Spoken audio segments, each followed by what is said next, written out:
안녕하십니까. 또 한 주간도 잘 지내셨죠? 갑자기 추워진 날씨에 여러분들 아마 몸과 마음도 움츠러들기 아마 움츠러드는 시기인데 이제부터 본격적으로 이제 겨울이 또 시작되는 것 같습니다. 여러분들 또 운동 준비 여러 가지 어떤 준비 관계로 또 한 해를 마무리하면서 어떤 평가라든지 이런 준비 관계로 또 많이 분주할 텐데 그러함에도 불구하고 이제 또 얼마 남지 않았습니다. 이제 한 학기 잘 마무리할 수 있는 그런 시간이 됐으면 좋겠습니다. 그러면 이제 지금부터 조직관리론 강의를 진행하도록 하겠습니다. 제 11장 고객관리, 품질관리와 지식관리를 우리가 조직을 통해서 한번 알아보도록 하겠습니다. 그래서 특별히 이제 군인들이 이제 실적으로 보면 군에 근무하고 있는 여러분들이 고객관리라든지 품질관리, 지식관리 이런 거와만 어떤 면에서 보면 상관이 없다라고 우리가 생각을 할 수 있겠지만, 그러나 상당히 여러분들의 고객이 어디입니까? 실적으로 보면 새로 들어오는 어떤 면에서 보면 군인 이제 여러분들의 어떤 그런 어떤 동생들도 될 수 있고, 또 연령이 많은 분들은 또 이제 아들들도 될 수 있겠지만, 그러한 인원들을 어떻게 잘 관리하고 그렇게 해서 어떻게 잘 그들이 적응을 해서 그리고 군사 작전에 잘 이용할 수 있는 활용할 수 있느냐, 이런 측면이 무엇보다도 중요하지 않을까 생각을 합니다. 자, 이제 이 조직관리론에서 실질적으로 이 고객에 대한 문제에 대한 이 관심을 가진 적은 사실 언제냐면 아마 최근의 일일 겁니다. 이 조직관리의 다른 부분인 이 조직의 어떤 관리라든지 구조, 그다음에 조직의 인간, 환경 이런 것들에 비해서 훨씬 어떤 면에서는 뒤진다라고 우리가 볼 수 있습니다. 그래서 이 조직관리에서 고객관리 문제는 실질적으로 보면 이 서비스 조직에서 시작해서 최근에 들어서는 어디까지 이 제품 생산 조직에서도 되게 중요한 요인이 되고 있다라고 우리가 볼 수 있다는 거죠. 그래서 실질적으로 보면 우리가 고객 관리하면 기업에서 우리가 생각하는 게 뭘 생각합니까?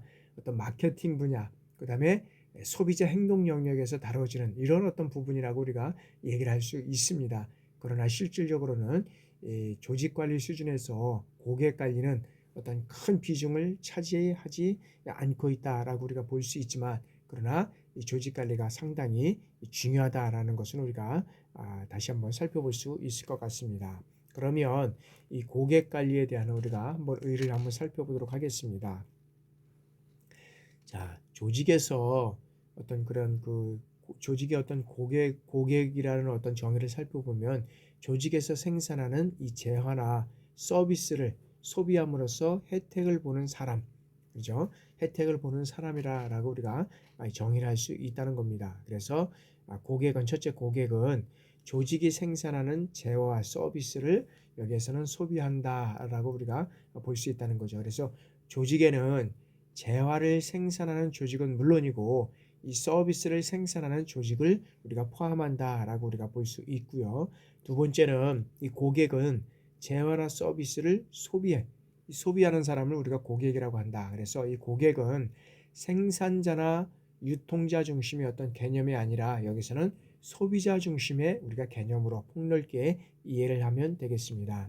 다음 세 번째는 이 고객은 재화나 서비스를 직접 소비함으로써 이 혜택을 보거나 또는 보류하는 사람들을 우리가 얘기를 할 수 있다라고 볼 수 있습니다. 그래서 조직이 고객에도 의도적으로 손해를 입히려고 하지는 않지만 결과적으로 어떻게 됩니까? 고객에게 손해를 입힐 수는 있다는 것입니다. 그런데 실질적으로 이 직접 소비를 하지 아니하고 또한 간접적으로 이 혜택을 보거나 그리고 반사적 이익을 얻는 경우에도 반사적 이익을 얻는 경우에는 우리가 고객으로 할 수 없다라고 우리가 볼 수 있고요. 넷째, 이 고객은 사람들이라는 거죠. 그래서 사람에는 자연인과 또한 법인 이 모두 포함되고 있는데, 법인에는 어떤 사람들이 있습니까? 또 공법인과 사법인으로 나눌 수가 있다는 거죠. 그리고 영리법인, 즉 회사, 그다음에 비영리법인, 어떤 장학재단이나 학교 같은데 이런 것들은 모두 포함해서 우리가 고객은 사람들이다라고 할 수 있다는 거죠. 그래서 고객이 소수일수록 어떻게 됩니까? 이런 조직과 고객 간에 어떤 좀 더 친밀한 관계가 형성될 수 있고, 그 다음에 다수일 경우는 어떻게 됩니까? 그들 간의 어떤 관계는 형식적인 관계로 형성될 이 가능성이 우리가 높다라고 우리가 볼 수 있다는 거죠. 자, 이제 고객과 이 역피라미드의 관계의 어떤 구조를 우리가 한번 살펴보도록 하겠습니다. 그래서 이 고객을 어떻게 볼 것인가 상당히 중요하다는 거죠. 실제로 보면 고객을 어떻게 볼 것이냐에 따라서 기업에서는 회사의 어떤 성장과 어떤 쇠퇴의 길을 갈 것인가 뭐 이렇게 상당히 중요하고, 그 다음에 우리가 기업에서는 그렇고요. 민간에서는 어떻습니까? 민간에서 그렇고요. 그 다음에 공공 부분에서는 이 공공 부분에서는 고객에 대한 서비스를 잘 하지 못하면 거기에 대한 어떤 불만이 상당히 내재가 되죠. 그러면서 여기에서는 실질적으로 보면 이제 다음 투표와 관련된 것까지 연결이 될 수 있다. 이것을 우리가 볼 수 있다는 거죠. 그래서 이 어떤 고객과 관련된 이 역피라미드를 잘하고 있는 그 고객 관리를 잘하고 있는 이 기업을 한번 소개를 하도록 하겠습니다. 거기는 미국의 로드스트롬이라는 이 백화점에 우리가 한번 사례를 한번 살펴보도록 하겠습니다. 여기는 이제 이 역삼각형입니다. 역삼각형 이 피라미드 못하네. 피라미드라는 것을 우리가 이제 제시했는데 이건 뭐냐면, 우리가 실질적으로 보면 조직은 여태까지 보면 우리가 관리형 조직은 개서적이나 그다음에 관리적 조직은 이런 이런 삼각형 이런 조직을 가졌잖아요. 그래서 최고 관리층, 중간 관리층, 그다음에 하급 관리층, 그다음에 이제 실적으로 일하는 어떤 자급 관리층 이런 쪽으로 우리가 이제 여태까지는 조직을 봤습니다. 근데 미국의 어떤 그런 로드스트롬 백화점에서는 역삼각형을 통해서 이제는 최고의 어떤 그런 이 고객을 어딜 보냐면 여기에서는 이 고객을 봤다는 거죠. 고객. 역삼각을 통해서 최상의 어떤 그런 걸 최상을 우리가 고객을 봤다는 거죠. 그리고 여기에서는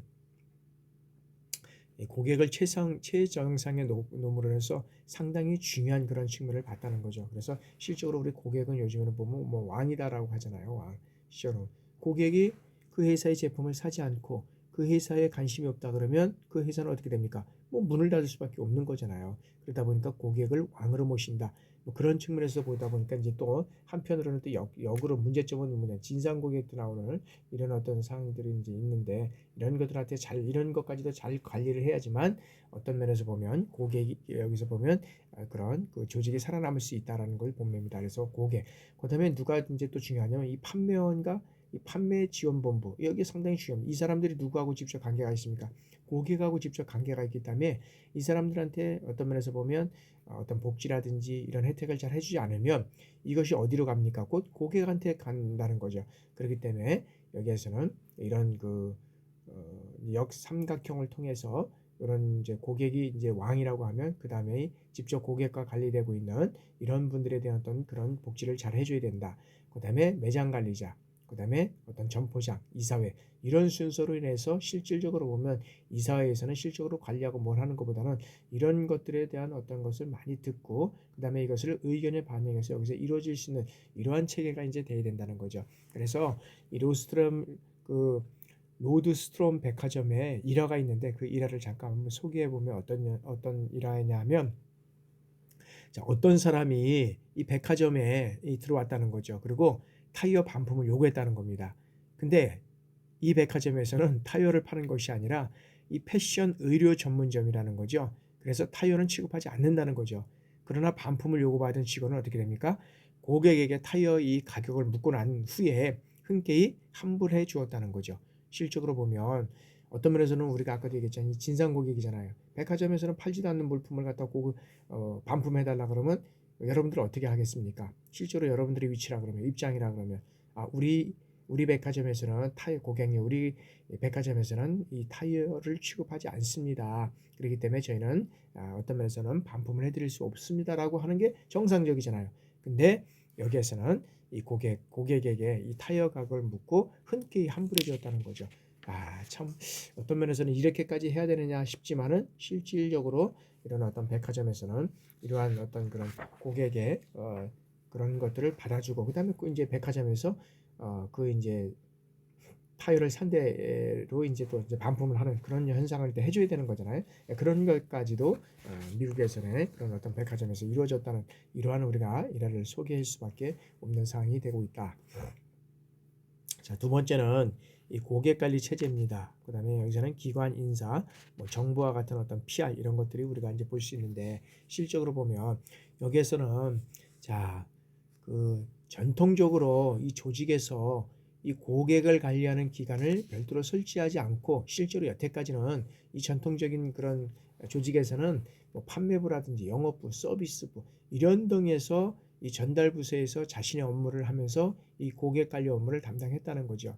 근데 이제 최근 들어서는 어떻게 됩니까? 이 고객 관리를 전담하는 기관을 만들어서 여러 가지 어떤 이제 운영하는 이러한 사례가 이제 증가하고 있다는 거죠. 왜 그렇습니까? 여러 가지는 이 고객 관리를 잘하지 않으면 여태까지는 고객 관리를 잘하지 않으면 이런 어떤 이제 그 IT라든지 이런 어떤 그런 SNS 이런 어떤 것들이 발달되지 않을 경우에는 그냥 사면 그다음에 불만이 있으면 그 사람이 불만이 있고 전화상으로든지 뭐 그렇게만 했으면 됐습니다. 근데 이제는 상황이 바뀌었습니다. 모든 것들을 제품을 사고 바로 사진을 찍어서 그다음에 SNS에 올리고 이것들이 바로 모든 사람에게 모든 사람뿐만 아니라 지역 그다음에 타국가 뭐 이런 것까지도 다 전파가 되잖아요. 그러다 보니까 이제는 고객 관리를 전담하는 기관을 만들어서 그 고객의 소리를 듣고 그 고객에 대한 어떤 불만사항이라든지 이런 어떤 그런 사항들을 이해시켜주고 해결해주고 이런 역할들이 상당히 이제는 중요하게 되었다라고 우리가 볼 수 있다는 거죠. 그래서 기업에서는 고객 관리를 전담하는 기구를 설치하고 이제 고객센터를 설치해서 운영하고 있다는 거죠. 그리고 정부 기관에서는 어떻게 됩니까? 이 고객 관리와 관련해서 이제 민원 문제를 전담하는 기구를 설치하고 있다는 거죠. 그래서 실질적으로 보면은 이제 이러한 어떤 그런 그 역할들을 해가고 있다라고 우리가 볼 수 있고요. 그 다음에 이제 이 사례를 한번 또 우리가 살펴보도록 하겠습니다. 이 사례는 어디 있냐 하면 그 리츠 칼튼 호텔이라고 해가지고 여러분들 아마 많이 들어봤을 겁니다. 아마 호텔 쪽에서는 체인점을 구축하면서 아마 최고의 그런 호텔을 우리가 이제 얘기를 하고 있는데 자 리츠 칼튼 호텔은 100년의 어떤 전통을 갖고 있습니다. 그래서 고품격 어떤 호텔 체인점을 이제 가지고 있다는 거죠. 그리고 전 세계 34개의 이제 호텔과 리조트를 운영을 하고 있고 거기에 직원만 15,000명이 이제 근무하고 있다는 거죠. 그리고 여기에서는 이제 리츠 칼튼 호텔은 모든 고객에게 이 규격화된 서비스를 제공하는 것이 아니라는 거죠. 우리는 실적으로 보면 이 매뉴얼을 만들어 가지고 어떤 면에서는 이 서비스 고객에게 어떤 그런 일률적인 어떤 그 서비스를 이런 서비스를 제공하잖아요. 근데 이런 서비스 어떤 그런 일률적인 이런 어떤 규격화된 서비스를 제공하는 것이 아니라 고도로 개별화된 서비스를 제공하는 것으로 유명한 호텔이다라고 하고 있다는 거죠. 근데 그게 뭐냐 하면 여기에서 보면 여기는 고객 인지 프로그램, 이 고객 인지 프로그램을 활용하고 있다는 겁니다. 그래서 뭐냐 하면 이 고객 인지 프로그램이라는 건 뭐냐 하면 이 칼튼 호텔에 보면 리츠 칼튼 호텔에 보면 모든 체인에는 고객 인지 코디네이터가 근무하고 있다는 거죠. 그래서 이들의 주요 업무는 뭐냐면 자기 호텔에 머무르는 고객의 어떤 개인 취향에 대해서 조사를 하고 고객별로 그리고 차별화된 어떤 서비스를 제공하는 거죠. 그래서 여기에서는 1992년부터 이제는 데이터베이스를 구축해서 약 100만 명에 이르는 어떤 정보가 이제 들어가고 있다는 거죠. 그래서 그들이 이제 어떤 면에서는 이제 체인점이니까 어느 누구가 이제 고객명만 되면 그 고객이 어느 호텔에서 머물렀고 어느 지역에서 머물렀고 그 인원이 또 요구했던 게 다 있잖아요. 그럼 그런 것들을 다 데이터베이스에서 관리하는 거죠. 그래서 그 고객이 뭐 다른 나라에 가서도 그 호텔을 이용하게 되면 그 어떤 그런 정보를 제공하고 있다는 거죠. 그래서 예컨대 이제 그건 뭐냐면 이 호텔에 투숙했을 때 그 이제 어떤 그런 그 고객이 뉴욕 타임즈를 요청했다면 그래서 손님이 도착하기 전에 이 해당 신문을 구독해서 별도의 요청이 없더라도 어떻게 돼요? 룸에 넣어주는 건. 그 결과 어떻게 됐답니까? 고객 유질이 매우 증가하고 고객의 만족도가 높은 이러한 리츠 칼튼 호텔의 어떤 그런 운영 사례를 우리가 한번 살펴봤다는 거죠. 그래서 이러한 것들을 벤치마킹을 많이 하고 있지만 이런 것과 관련돼서 실질적으로 보면 이제 인력이라든지 이런 장비라든지 이런 것들도 이제 필요하다고 하겠지만 지금 이제 이러한 것들을 이용하지 않으면 우리가 이제 살아남을 수 없다. 그래서 이 고품격으로 갈 것이냐, 아예 그냥 어떤 면에서는 그냥 아주 최하, 어떤 면에서는 최하위로 갈 것이냐, 그래서 뭐 이런 것들을 우리가 선택하는 데에 따라서는 최고 경영자 과정의 어떤 그런 최고 경영자의 어떤 선택 원리지만, 그래서 이런 최고 호텔로서 그런 어떤 그 고객 유지율이 높고 계속적으로 증가할 수 있는 상황은 이런 리츠 칼튼 호텔의 어떤 고객 인지 코디네이터가 근무함으로 해서 인지 프로그램을 활용하면서 이런 어떤 결과를 얻었다라고 우리가 사례를 보고, 여러분들이 그러한 이런 사례를 통해서도 여러분들의 업무와 관련돼서 활용할 수 있었으면 좋겠다라는 생각이 듭니다. 자, 이제 고객 관리를 위한 정보 관리 및 공공 PR입니다. 자, 조직에서 이 고객 관리를 하면서 고객에 대한 어떤 정보 관리의 중요성이 높아지고 있다는 거죠. 그래서 이 고객에 대한 어떤 정보를 취득하고 보관하고 활용하는 이런 어떤 이제 관심 사항이 이제는 더 높아졌다는 거죠. 그래서 일선의 어떤 작업자라든지 봉사자, 판매자 이런 어떤 고객과 접촉하면서 수시로 어떻게 됩니까? 고객에 대한 정보를 수집해서, 그래서 이 많은 어떤 그런 그 조직에서 고객의 소리를 어떻게 됩니까? 홈페이지를 열어놓고 이런 불만이라든지 불평, 의견 수렴 이런 것을 통해서 이제 고객에 대한 어떤 그런 그 소리를 들어가면서 이제 고객에게 서비스를 제공하는 이런 현상들이 되고 있다라고 우리가 보고 있다는 거죠. 그래서 공공기관에서는 주민이나 국민들에게 공공 서비스를 어떻게 제공하겠다고 하는 이런 이런 헌장을 만들어서 다짐하고 있다는 거죠. 각 기관의 어떤 공공기관이 다양하게 이런 것들을 만들어가고 있지만, 특히 이제 경찰 같은 경우에는 직접 어떤 국민들, 즉 고객이 국민들이 다 국민이지만 국민들의 어떤 현장과 관련된 이런 여러 가지 상황들에서 접하고 있기 때문에 그러한 현장의 목소리를 반영해서 이제 이런 어떤 헌장을 제정하고 있다는 거죠. 그 첫 번째가 뭐냐면, 자, 범죄 사고를 철저히 예방하고 법을 어긴 행위에 대해서는 단호하게 엄정하게 처리하겠다는 것이고요. 범죄와 이제 사고에 있어서는 엄정하게 처리하겠다. 두 번째는 자, 국민이 필요하다고 하면 언제든지 달려가서 도와드리겠다. 필요하면. 그다음에 세 번째는 모든 민원에 대해서는 어떻게 됩니까? 친절, 그다음에 신속, 그다음에 정확, 공정하게 정확하게 하겠다라는 것이고, 그다음에 네 번째는 자, 국민의 안전과 편의를 제일 먼저 생각해서 성실히 직무를 수행하겠다. 그다음에 다섯 번째는 인권 존중, 인권을 존중하고 권한을 남용하는 일이 없도록 하겠다. 그다음에 여기에서는 여섯 번째는 뭐냐면, 자, 잘못된 업무는 즉시 확인해서 바로잡겠다. 업무에 대해서는 즉시 잘못된 업무는 바로잡겠다. 뭐 이런 헌장을 만들어서 여기에서는 사용하고 있다는 거죠. 자, 그런 측면에서 이제 그런 그 현장에 근무하는 이제 이런 경찰들이 이런 업무 헌장을 통해서 그런 업무를 이제 처리하고 있다라고 우리가 이제 볼 수 있고요.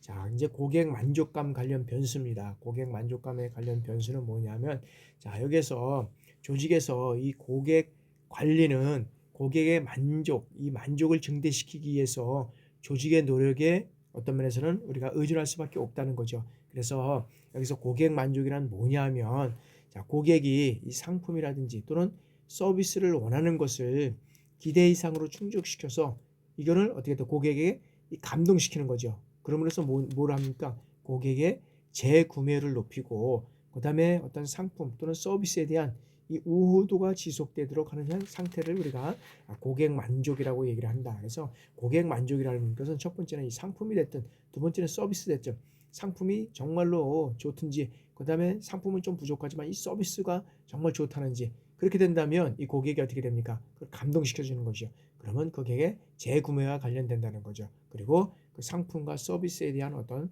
우호도가 지속됨으로 인해서 결과적으로는 재구매율이 높아지는 이러한 현상이 일어날 수 있다는 거죠. 그래서 자, 고객의 만족감을 영향을 주는 요소, 주는 것으로는 고객의 기대, 그 다음에 체제의 변수, 뭐 기타 어떤 직원과 고객과의 어떤 이런 관계 뭐 이런 것들을 통해서 이루어져 갈 수 있다는 거죠. 그래서 여기에서는 이 고객의 어떤 이 만족감 정도는 어떤 면에서는 조직이 생산해내는 이 재화와 용역, 그다음에 구매나 조직 자체에 대한 어떤 공격과 지지 등에 영향을 준다. 그러면 여기는 만약 뭐냐면 고객의 만족감이 좋을 때는 어떻게 됩니까? 상당히 지지하고 그다음에 어떻게 되냐면 구매율이 높고 그런데 만족감이 떨어질 때는 어때요? 거기에 대한 어떤 계속적인 공격을 하죠. 공격을 하죠. 그러니까 제품에 대한 공격이라든지 서비스에 대한 공격을 하고 계속적으로 우리가 SNS라든지 여러 가지 어떤 그런 이런 어떤 다양한 이런 어떤 그런 모니터라든지 이런 것들을 활용을 해서 이런 것들에 계속적으로 공격을 하고 하게 되면 계속적으로 어떻게 됩니까? 기업의 이미지는 낮아지고 이미지는 낮아짐으로 인해서 그 제품에 대한 어떤 면에서는 구매율이 낮아질 수밖에 없는 그런 것들이 이루어져 간다는 거예요. 따라서 이 고객의 만족감은 장기적으로 어떻게 됩니까? 이 재화 서비스를 생산하는 조직에 대한 이 신뢰와 불신으로 이어진다는 거죠. 그래서 만족감할 때는 신뢰를 갖지만 계속적으로 구매를 하고 계속적으로 홍보를 하고 하지만 불만족이 있을 때는 어떻게 되면 계속적으로 불신을 통해서 계속적으로 이 공격을 할 수밖에 없다는 거죠. 그래서 여기에서 보면 고객 만족의 이 원인 변수, 여기에서 보면 이게 이제 고객의 원인 변수라고 하는 거죠. 고객 만족의 원인 변수. 원인 변수는 뭐냐면 원인이 이 생재화나 어떤 용역 이런 것들이 만족할 때는 계속적으로 지지를 하지만 그 다음에 이런 것들이 만족하지 않을 때는 공격을 한다는 거죠. 그래서 원인 변수, 이것을 우리가 원인 변수라고 한다라고 우리가 말씀드리고요. 자, 고객 만족감의 원인과 결과 변수를 우리가 살펴보면 자, 이제 원인, 즉 어떤 면에서 보면 이 고객이 거기에 대한 어떤 제품이라든지 서비스가 기대와 일치해요. 그럼 어떻게 됩니까? 고객은 만족하다는 거죠. 그렇게 되면 어떻게 돼요? 제품의 재구매, 제품을 구매하고 타인에게 권장을 하고 그 다음에 어떤 타인의 권장을 하고 그 다음에 조직에 대한 어떤 지지를 하게 된다는 거죠. 높을 때는. 그러나 내가 만약에 어떤 그런 제품이라든지 그 다음에 어떤 그런 서비스가 불이치할 때는 어떻게 됩니까? 이제는 거기에 대한 불만족이죠. 불만족. 그러면 어떻게 됩니까? 권장을 안 하고 그 다음에 재구매도 안 하게 되고 거기에 대한 비난, 공격 이런 것들이 아까도 얘기했지만 공격일보 이런 비난이 이제 계속적으로 이루어진다는 거죠.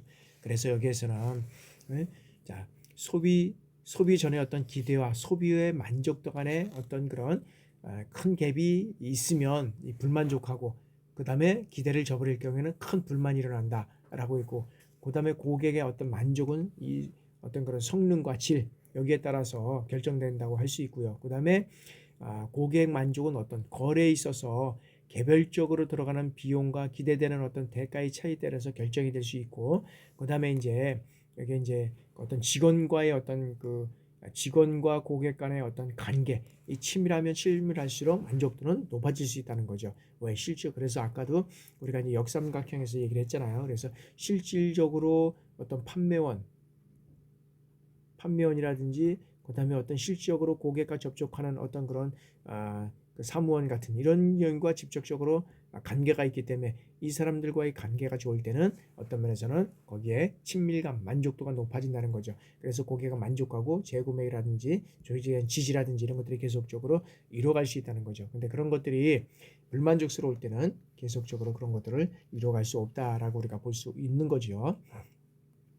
자, 고객 어떤 그런 만족감을 우리가 이제 측정하는 측면에서 봤을 때는 자, 고객의 어떤 그런 이런 어떤 고객의 만족과 불만의 상태의 정도를 어떻게 측정할 것인가라는 거죠. 측정할 것인가, 어떻게 측정할 것인가. 그래서 이 민간 부분에서는 고객 만족도를 측정하기 위해서 이 척도를 개발하는 거죠. 그래서 그 척도를 개발해서 계속적으로 여러 가지 어떤 면에서 보면 예를 들어서 뭐 자동차 서비스를 받았다, 어떤 면 수리를 했다 그러면 만족도 조사를 계속 하잖아요. 그러면 척도를 계산하죠. 뭐 5, 4, 3, 2, 1 해가지고 만족하면 얼마입니까? 뭐 척도를 계산해서 거기에 대한 계속적으로 이런 것들을 만족감을 어떤 면에서는 이런 어떤 서비스를 통해서 이루어져 가는 것을 볼 수 있고요.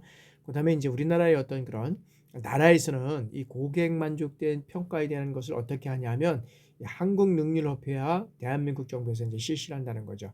그래서 이 한국의 어떤 고객 만족도 평가는 이제 우리가 금방 말씀드렸듯이 능률협회와 이제 정부의 사례를 통해서 이루어져 가는데 자 이게 한국의 어떤 그런 능률협회는 우리가 이제 2011년도에 이제 350여 개 기업을 대상으로 해서 이제 조사를 하게 됩니다. 그래서 실적으로 보면 우리나라에서는 뭐 이제 TV, 뭐 여성의 내의, 대형 서점, 우편 서비스, 어떤 산업의 고객 만족도 이런 것들이 이제 높았다는 거죠. 그래서 기업별로는 뭐 KT, 그다음에 삼성, 뭐 그다음에 현대차, 뭐 에버랜드, 뭐 이런 것들이 몇 회 이상에서 뭐 1위를 차지했다. 이런 것들을 지금도 보면 신문에 계속적으로 발표를 하고 있잖아요. 그러면 어떤 고객에서는 그런 어떤 발표를 통해서 신뢰를 가지고 거기를 이용한다든지 구매를 한다든지 이런 게 이루어져 간다는 거죠. 그래서 정부 부문에서는 이 어떤 그런 그 민간 부분과는 달리 어떻게 됩니까? 서비스 전달 과정에서 이제 어떤 말은 그 특성과 관련해서 우리가 이제 평가를 하게 되는데 이 공공 서비스 수준에 따라서 이제 정책 서비스와 민원 서비스를 이제 구분할 수 있다는 거죠. 그래서 서비스 평가 기준이 이제 달라질 수가 있는데 자, 민원 서비스에서는 어떤 반응성, 편의성, 신속성, 정확성, 공정성, 형평성, 친절성, 접근성, 쾌적성 뭐 이런 것들을 우리가 이제 통해서 평가할 수 있고요. 그다음에 정책 만족도와 관련해서는 정책 내용이 어떤 적절하고 그다음에 그것이 어떤 그 정책 과정의 어떤 투명성, 그다음에 정책의 효과성, 그다음에 체감성, 국민들이 어떤 시민들이 느끼는 그런 어떤 체감성, 그것이 만족하느냐 뭐 이런 것들을 평가하게 된다는 거죠. 그래서 실적으로 보면 우리나라는 한국능률협회에서 이런 것들을 이제 평가를 해서 발표를 하게 된다는 것을 우리가 이제 알아두시면 되겠고요. 자, 오늘 해야 될 게 너무 많기 때문에 일률적으로 뭐 일일이 다 이렇게 우리가 해갈 수는 없겠지만 하나씩 우리가 살펴보도록 우리가 하겠습니다. 자, 이제 고객 관리와 이제 어떤 그런 관리 기법인데, 자, 고객의 일성 분석과 고객 차별화다. 자, 뭐냐면, 자, 대중사회에서는 이 고객을 대중으로 간주해서 이 상품과 서비스를 제공했다는 거죠. 근데 어떻게 됩니까? 현재는 이 대중사회만으로서는 이 고객을 감동시킬 수 없다는 거죠. 응? 다시 말하면 대중사회에서는 어떤 면에서는 이 고객을 대중으로 해서 그냥 일률적으로 그냥 이런 어떤 그런 상품과 서비스를 제공했다 그러면 현재는 이제는 그 차별화된 이런 고객을 감동시킬 수 있다. 그래서 고객이 천차만별하기 때문에 일률적인 어떤 그런 고객을 서비스할 수 없다. 그래서 여기에서는 어떤 면에서 보면 이제 앞으로 장기적으로 갔을 때는 이런 이제 차별화가 요구된다는 거죠. 차별화가 요구되는 이러한 서비스를 우리가 해야 되지 않으면 안 된다라는 거죠. 우리 기업에서도 보면 이제 이렇게 보면 이 연령에 따라서 우리가 뭐 10대가 있고 10대가 있고 20대가 있고 30대, 40대, 50대, 60대 이상 있잖아요. 그러면 30대 뭐까지는 예를 들어서 어떤 그런 SNS라든지 어떤 그런 이런 그 IT를 가지고 잘 활용할 수 있는 40대까지는 갈 수 있겠죠. 근데 50대 이상이 넘어가면 그런 것들을 활용할 수 없다는 거죠. 그래서 이거를 좀 구분해서 좀 서비스를 할 수 있는 방법은 없을까? 그래서 연령별로, 뭐 지역별로, 그리고 공공부문 같은 경우에도 요즘에 이제 뭐 예를 들어서 코로나가 되면서 여러 가지 어떤 그런 우리가 이제 백신을 맞는다든지 뭐 여러 가지가 하게 있잖아요. 그러면 연령에 따라서 그다음에 어떤 면에서 지역에 따라서 이게 좀 달라져야 된다는 거죠. 그죠? 그런 어떤 그런 서비스가 좀 달라져야 되는 거죠. 그래서 지역이 농촌이라 그러면 농촌에서는 사실은 그런 그 부모님들이나 이런 걸 할 수 없으니까 찾아가는 서비스를 해야 된다는 거죠. 그리고 이제 도시에서는 어떻게 됩니까? 여기에서는 계속적으로 방송이라든지 SNS 어떤 그런 문자를 통해서 할 수 있게끔 이런 역할들을 해나가야 된다. 그래서 여기에서는 고객의 어떤 이질성에 기초해서 일정한 기준에 따라 분류하는 것이 이제는 어떤 면에서 보면 이게 이제 바람직한 그러한 서비스라고는 할 수가 있지만 이제는 이런 것들이 차별화된 요구가 이제 이루어져가는 이제 시대가 됐다라고 우리가 보고 있다는 거죠. 자, 그래서 고객 관리와 직원의 관리다. 그래서 고객과 직원의 관계는 어떻게 됩니까? 고객의 만족감에 영향을 준다. 그래서 고객과 직원의 관계는 여기는 만족감을 준다. 그래서 이 고객과 제일 먼저 접하는 우리가 보면 판매원, 판매사원, 사무원 뭐 이런 사람들과 실적으로 보면 이 사람들이 만족을 해야지만 여기에는 어떤 면에서는 만족감을 줄 수 있는 거잖아요. 그래서 만족하지 않으면 만족감을 줄 수 없는 거죠. 그것이 곧 기업이라면은 계속적인 어떤 지지와 그다음에 어떤 그런 구매 이런 것들이 효과가 나타나지 않는다는 거죠. 그래서 여기에서는 고객과 직원과의 관계는 그들이 접촉하는 횟수에 따라서 영향을 받을 수 있다는 거죠. 그래서 다양하게 한 번 오는 손님에 대한 계속적으로 여러 가지 설명을 하고 안내를 하고 서비스를 하게 되면 그런 어떤 면에서 보면 고객들은 그 물품을 구입할 수밖에 없다는 거죠. 자, 우리가 이제 협력 파트너 갑니다. 자, 하나의 조직에서 제어나 서비스를 직접 고객에게 전달할 수도 있지만 이 중간 매개자가 이제 개입해서 어떤 협력 업체나 조직에 등에서 이를 수행하고도 있다. 그래서 이제 그거를 보면 이제 여기에서 보면 자, 제품을 어떤 제작하는 이제 쪽이가 있고 이것을 구입해 가지고 여기에서 보면 어떤 서비스를 제공하는 쪽이 있다는 거죠. 그래서 이게 어떤 면에서는 이 상품을 제작하는 중간 관리자의 역할을 중요하다는 거죠. 그래서 중간에서 실적으로 이러한 물품을 제공했다 하더라도 실제로 제품을 제작하는 그런 측면에서 봤을 때는 오류가 생긴다든지 여러 가지 어떤 제품에 불량이 생긴다든지 하면 이 제품을 어떤 면에서 보면 반품이라든지 이런 어떤 AS를 해줄 수 있는 이런 어떤 역할들이 상당히 이제 중요한 그런 역할을 하고 있다라고 우리가 이제 볼 수 있습니다. 그래서 실적으로 보면 제품을 잘 만드는 중에서 직접적으로 다 이 제품을 생산을 해서 그다음에 어떤 면에서는 판매할 수 있는 이런 여건도 된다 그러면 좋겠지만 또 이런 판매는 중간적인 역할을 통해서 이루어지는 경우가 많이 있기 때문에 그런 측면에서 우리가 또 이런 어떤 그 중간적인 그런 협력 기관의 역할도 상당히 이제는 중요한 시기가 이제 됐다라고 우리가 볼 수 있는 거죠. 자, 이제 고객 관리 기법입니다. 자, 고객 관리 기법에는 여기에서는 이제 고객 관리는 자, 고객에게 맞춤 서비스를 해야 하고 그다음에 재화와 어떤 생산, 그다음에 서비스의 전달 과정에서 이제는 누가 이 참여하게 된다는 거죠. 참여하고 경험하게 하라는 거죠. 그리고 단골 고객을 이제 특별 관리하라. 그래서 이제 우리가 보면 어느 A 상점이라든지 어떤 백화점이라는 등에서 보면 이분이 이 단골 고객에 대한 어떤 그런 상품이 계속 신상품이 들어왔으면 계속적으로 안내를 하고 그분들에 대한 어떤 들어오면 일반인들과는 다른 서비스를 좀 해야 된다는 거죠. 즉 특히 이제 여러분들 은행 같은 경우에 가보면 어떻습니까? 은행에 가면은 기업 담당이고 그다음에 일반 어떤 고객 관리 이런 직계가 있을 겁니다. 그러면 거기에서는 일반 기업에는 뭐 기업을 대상으로 하기 때문에 실제로 찾아가는 서비스가 많이 있겠지만 일반 고객 같은 경우에는 그렇지 없잖아요. 그러면 여러 가지 어떤 면에서는 고액의 어떤 그런 고액의 이 어떤 금액을 예를 들어서 그 은행에다가 이제 예를 들어서 이제 수입을 이제 이렇게 가져올 수 있게 해준다 그러면 이분을 특별 서비스에 관리해서 거기에다가 접대를 해주고 서비스 또는 차도 주고 그 다음에 모든 처리를 다 해주는 이런 어떤 시스템 이제 우리가 가져가고 있잖아요. 그래서 실질적으로 보면 그런 쪽에서 이제 이런 어떤 면에서 단골 고객을 특별 관리하는 이런 어떤 기법을 이제 관리하고 갈 수밖에 없다. 그러면 이제 여기에서는 이제 앞으로 가면 이제 앞으로도 나오겠지만 이게 뭐냐면 이제는 데이터베이스화해야 된다는 거죠. 이런 것들을 관리하기 위해서는. 그래서 그런 것들을 지금도 관리하면서 계속적으로 이루어가고 있지만 그런 것들을 잘 해야지만 어떤 면에서는 회사는 회사대로 또 어떤 면에서는 개인은 개인대로 이런 관리를 잘해서 맞춤 서비스를 잘하면은 여러 가지 고객과의 관리에 있어서도 어떤 좋은 이런 환경과 여건 속에서 이런 제품들이 계속적으로 구매라든지 이루어갈 수 있는 그런 상황이 되고 있다라고 우리가 볼 수 있죠. 자, 고객 관리의 어떤 상황 적합성입니다. 그래서 여기에서는 이제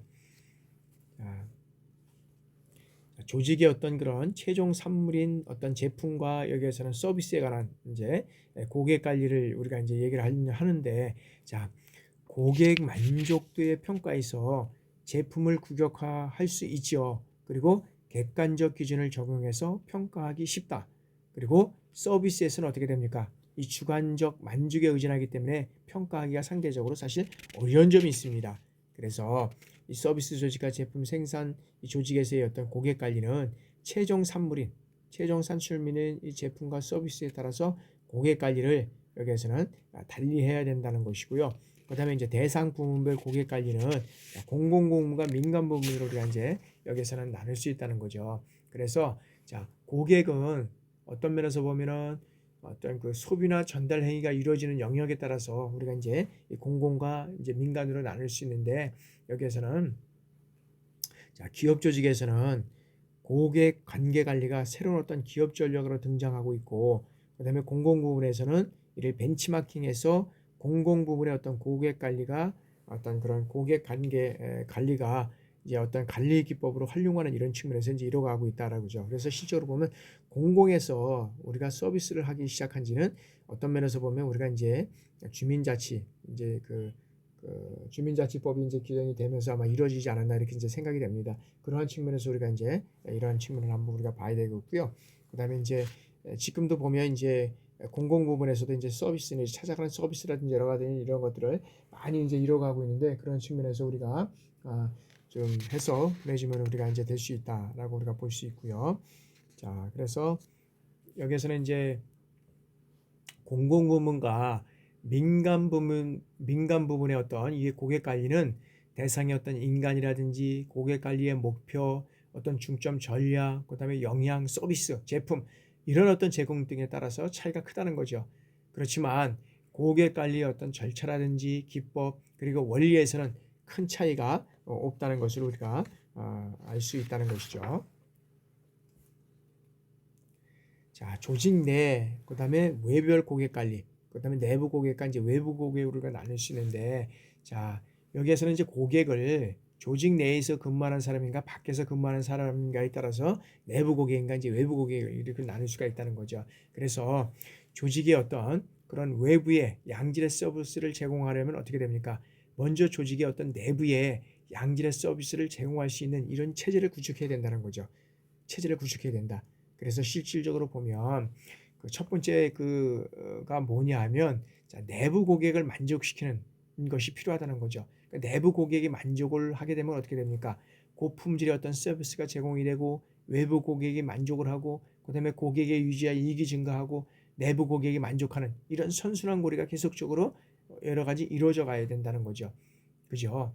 그래서 여기에서 보면 실질적으로 보면 어떤 면에서 내부 고객과 외부 고객이 있지만, 첫 번째는 이 내부 고객에 대한 어떤 서비스를 잘하면 실제로 보면 이것이 선순환 법칙에 의해서 이것이 곧 누구한테로 옵니까? 이 고객한테 온다는 거죠. 이 고객으로. 응? 내부의 어떤 직원들한테 이런 것들을 잘 해주면. 그래서 특히 이제 여기에서 보면 어떤 대규모 조직에서는 내부 고객의 수가 많기 때문에 어떤 면에서는 이들을 위한 어떤 복지라든지 어떤 근무 여건 이런 것들이 중요한 관심사가 되고 있다는 거죠. 현재는. 그리고 이제 특별히 이제 뭐 군대라든지 경찰된 이런 국가기관에 근무하고 있는 사람들은 어떻게 됩니까? 어떤 이야기에서는 어떤 면에서는 그 사람들도 마찬가지죠. 특히 이제 여러분들에게도 복지라든지 그다음에 그런 것들이 잘 해줄 때 여러분들의 어떤 그런 내부 어떤 고객으로서의 역할을 충실히 해갈 수 있다는 거죠. 그것이 곧 어떤 면에서 보면 외부의 어떤 고객을 만족시킬 수도 있고, 또 특히 이제 공공기관이라면 공공기관의 만족을 이루어갈 수 있고, 그것은 곧 선순환 법칙을 통해서 계속적으로 이루어갈 수 있다라고 우리가 볼 수 있다는 거죠. 자, 고객 관리의 전망을 우리가 한번 살펴보도록 하겠습니다. 자, 공업사회에서는 고객의 문제는 이 조직 관리에서 주목을 받지 못했어요. 그동안까지는.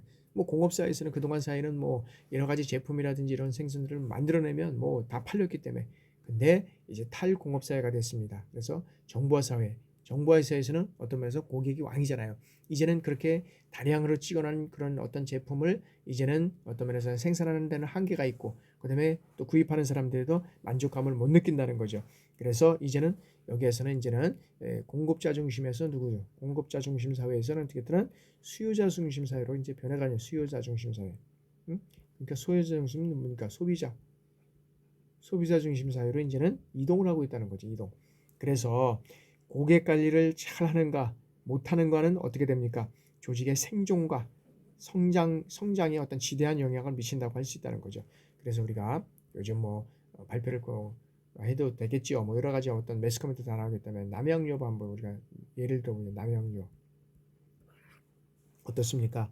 여기에서 보면 여러 가지 어떤 그런 그 최고 경영자 어떤 그런 온해의 어떤 그런 가족의 또 이런 여러 가지 사항들로 인해서 어떤 면에서 보면 회사가 어떤 면에서는 회사의 어떤 그런 구매를 하지 않았기 때문에 이 어떤 면에서는 쇠퇴하게 되는 이런 요유가 되잖아요. 그래가지고 이제 뭐 예를 들어서 매매를 하려고 하다 보니까 또 뭐 그것도 잘 되지도 않고 뭐 또 다시 이루어져가고 뭐 이런 상황이 되면 회사는 어떤 면에서 보면 이제는 성장이 아닌 쇠퇴를 가질 수밖에 없다라는 거죠. 그래서 우리가 실적으로 보면 이런 어떤 탈사회가 되면서 이제는 정보화 사회 되면서 모든 것들이 이제 정보 쪽으로 이루어져 가면서 서로가 정보와 관련이 없는 이러한 사회와 산업이 없다는 거죠. 그렇기 때문에 실질적으로 보면 특히 이제 기업과 이런 수준을 보면은 그런 역할들을 잘해가 되고, 특히 이제 요즘 신입사원들께 신세대들 보니까 우리가 신세대의 입사 어떤 그런 그 기업을 우리가 살펴보니까 이제는 삼성이라든지 그다음에 어떤 면에서 보면 그 뭐 현대라든지 이런 기업보다는 시대는 이제는 플랫폼, 음? 이 플랫폼 기업을 선호하고 있더라고요 보니까. 그래서 여러 가지 이제 이런 기업들로 상당히 선호하고 있는 이런 추세가 되겠다. 아마 이런 것들은 이제 아마 코로나가 시대가 되면서 이제 접어들 수도 있겠지만, 실적으로 이제 사회가 이런 어떤 정보 사회로 변화가면서 이제는 이런 쪽으로 그런 것들이 많이 이제 이루어져 가지 않나, 이렇게 이제 우리가 볼 수 있다는 거죠.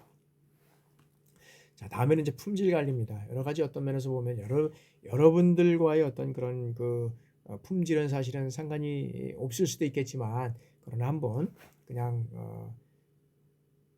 이런 것들이 있구나라고 한번 우리가 살펴보는 측면에서 이해를 해서 넘어갔으면 좋겠습니다.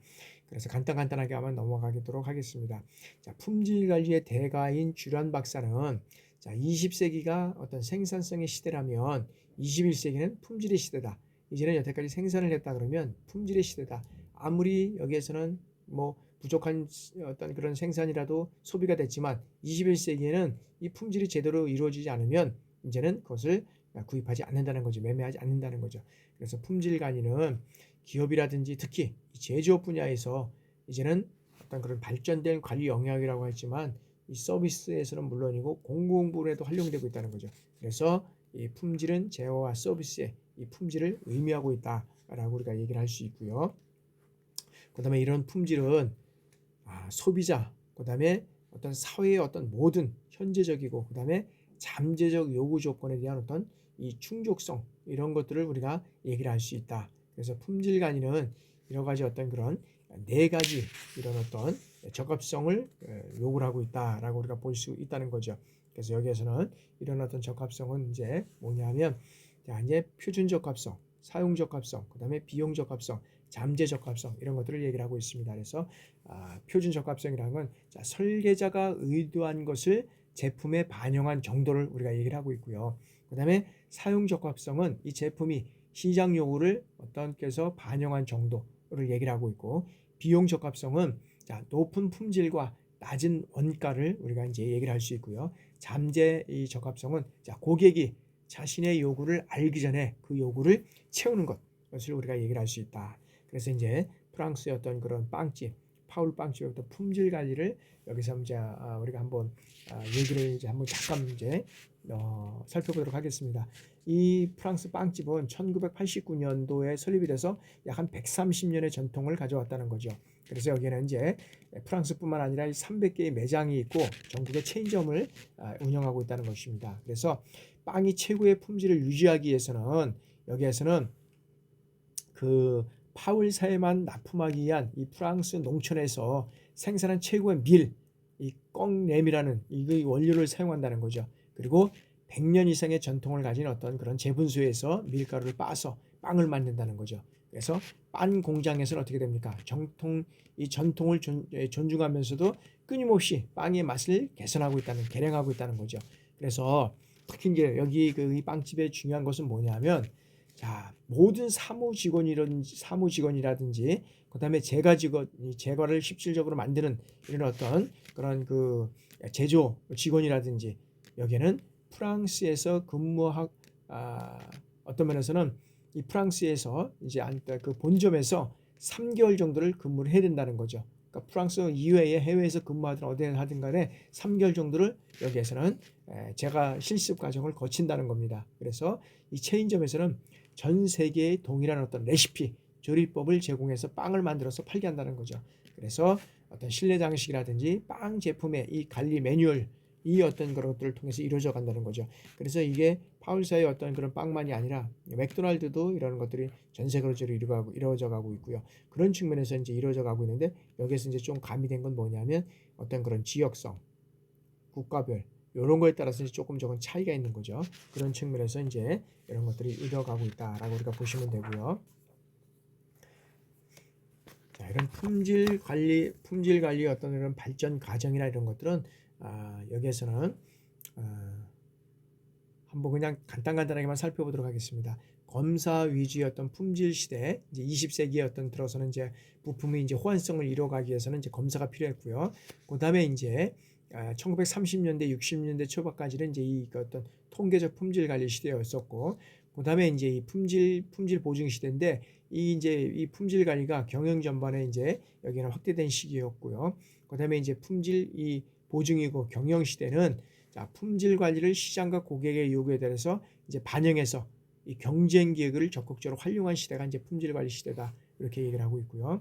자, 품질 관리 비용과 효용은 자, 품질 관리 효용을 우리가 살펴보면 자, 품질 이 개선의 기본적으로는 이 고객 만족을 추구해야 된다는 것인데 자, 품질 관리가 반드시 이윤을 추구하지는 않습니다. 그러나 여기에서는 품질이 개선되면서 이윤이 많아질 것이라는 것을 우리가 간과할 수 있다는 거죠. 따라서 품질 관리를 결과적으로 이윤 가능성을 우리가 높일 수 있다라고 얘기를 하는 것이고요.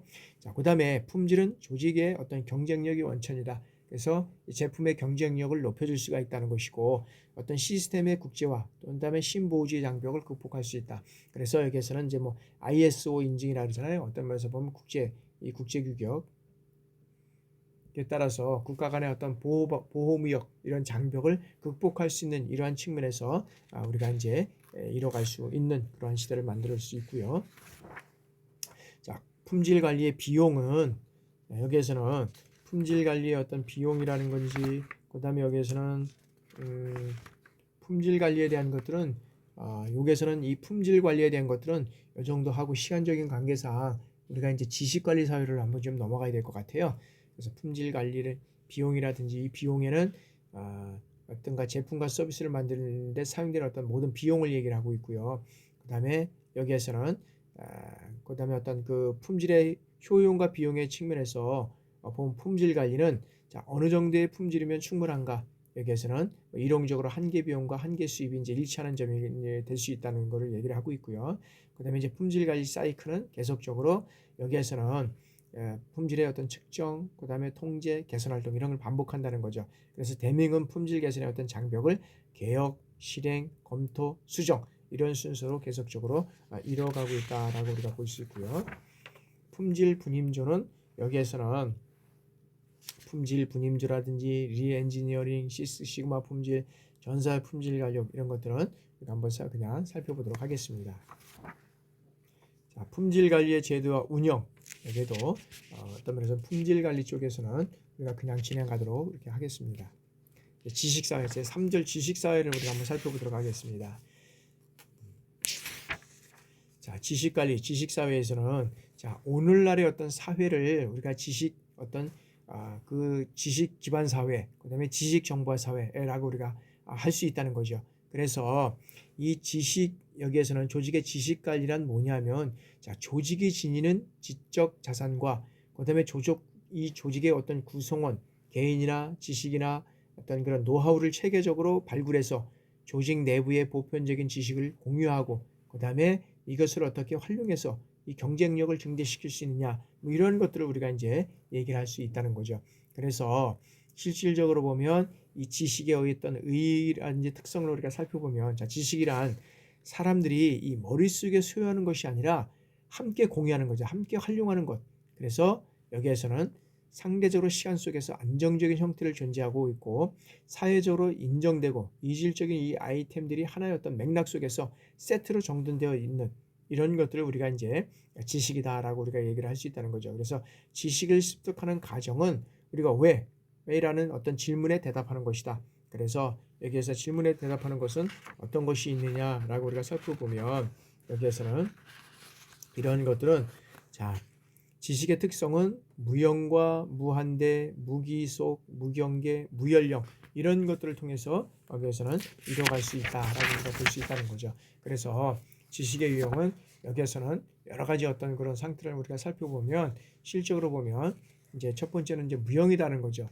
무형이라는 건데 무형은 형체가 없는 거죠. 그래서 어떤 지식의 습득이라든지 창출, 평가가 쉽지 않다는 것이고, 무한되는 건 뭡니까? 이 사용에 어떤 면에서 보면 소멸되지 않는 것, 계속적으로 지식은 사용해도 소멸되지 않는 것, 무기속, 어느 한 조직에 귀속되기 어렵고, 그 다음에 습득 주체에 따라서 어떻게 손쉽게 이전되는 이 공유가 가능하고, 그 다음에 무경계다. 지식은 어떤 단위라든지 부문, 주제 이런 것들과의 관계에 있어서 이런 어떤 분류하는 데는 한계가 있다는 것이고, 무연령이다.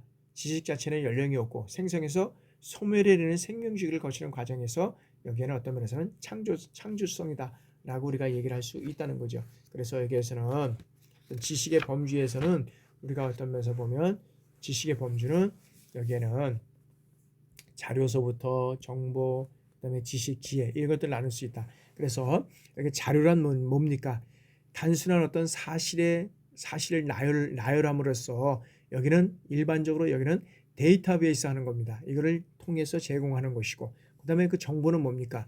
정보, 우리가 인포메이션이라고 해가지고 이 정보라는 것은 조직화된 사실로서 이 자료에서 찾아낸 어떤 패턴이 그 정보를 의미하는 것이고, 지식은 정보의 의미를 부여하는 것으로 이게 어떻게 됩니까?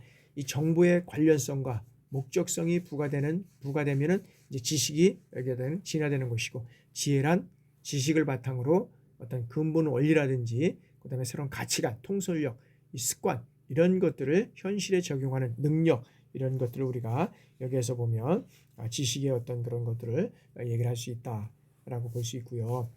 다음에는 이제 지식의 유형입니다. 잠깐 우리가 보면 지식의 유형은 형태에 따라서 형식지와 암묵지로 나눌 수 있는데, 이 암묵지라는 것은 어떤 면에서는 말로 표현하기는 힘든 것. 그래서 어떤 개인이나 집단, 조직 이것들을 어떤 면에서 보면 개인적 경험이라든지 이미지, 어떤 숙련된 기능, 조직 문화, 풍토 이런 것들을 얘기하고 있고요. 그다음에 형식지는 뭐냐하면 언어나 구조로 가지고 이 존재하는 것. 그래서 제품의 사용행위라든지 문서, 데이터베이스와 매뉴얼, 어떤 그런 화학식, 공식, 컴퓨터 프로그램 이런 것들을 우리가 이제 형식적으로 나타낼 수 있는 것을 우리가 얘기를 하고 수 있다라고 보고요.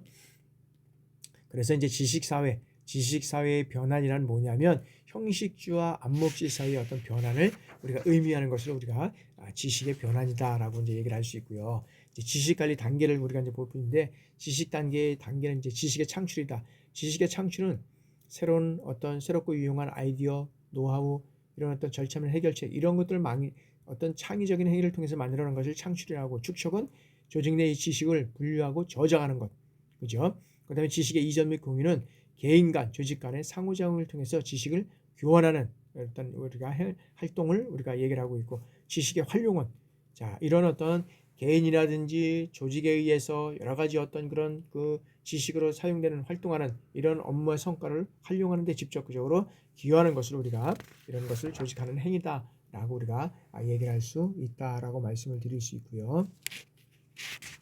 이런 어떤 지식의 어떤 그런 학습과 여러 가지 어떤 그런 어떤 조직 망각은, 지식의 학습이라는 것은 뭐냐면 새로운 지식을 체화하고 환경 변화를 감지하는 활동을 우리가 조직 학습이라고 하고, 망각에 대해서는 연구나 관심은 좀 부족한 이러한 상태다. 그래서 지식 관리의 영향 요소를 우리가 살펴보면, 첫 번째는 조직 관리적 특성이다. 지식 관리에 대한 어떤 평가 체계, 보상 체계, 어떤 유인 체계 이런 것들이 구비될 수 있으려 어떻게 됩니까? 지식 관리에 긍정적으로 영향을 미치는 것이고, 문화적 특성은 이 업무에 대한 이 개방성은 지식을 축적한다든지 공유한다든지 활용하는 이러한 층에서 영향을 미치는 것이고요. 지식 자체의 특성은 이 지식 관리에 영향을 준다는 거죠. 그래서 이런 어떤 특성으로는 여기서는 적합성, 안정성, 중요성, 현재성 이러한 것들을 우리가 이제 들 수 있다라고 우리가 말씀드릴 수 있고요. 그래서 이제 지식의 어떤 이런 우리가 이제 11절에서 여기에서는 이제 어떤 그런 고객 관리에 대한 어떤 품질 관리, 지식 관리를 얘기를 했는데, 실제는 품질 관리보다는 여러분들이 근무하고 있기 때문에 고객, 즉 여러분들이 들어오는 부하들, 그다음에 여러분들이 업무하는 여러 가지 어떤 상황에서 고객 관리를 어떻게 할 것이냐는 것을 그런 측면에서 우리가 살펴봤고요. 특별히 이제 또 지식 사회에서는 지식 관리를 어떻게 해서 이 업무들을 효율적으로 이루어갈 수 있느냐라는 것들을 간단하게 살펴봤습니다. 이것들을 2시간을 위해서 살펴봐야 되는데 짧은 시간에 이런 것들을 하려고 하니까 참 많이 어려운 점도 있는데 이러한 측면에서 우리가 고객 관리와 지식 관리를 다시 한번 여러분들 잘 한번 살펴보고 이제 강의를 끝내도록 하겠습니다. 여러분들 수고 많았고 다음 시간에 뵙도록 하겠습니다. 감사합니다.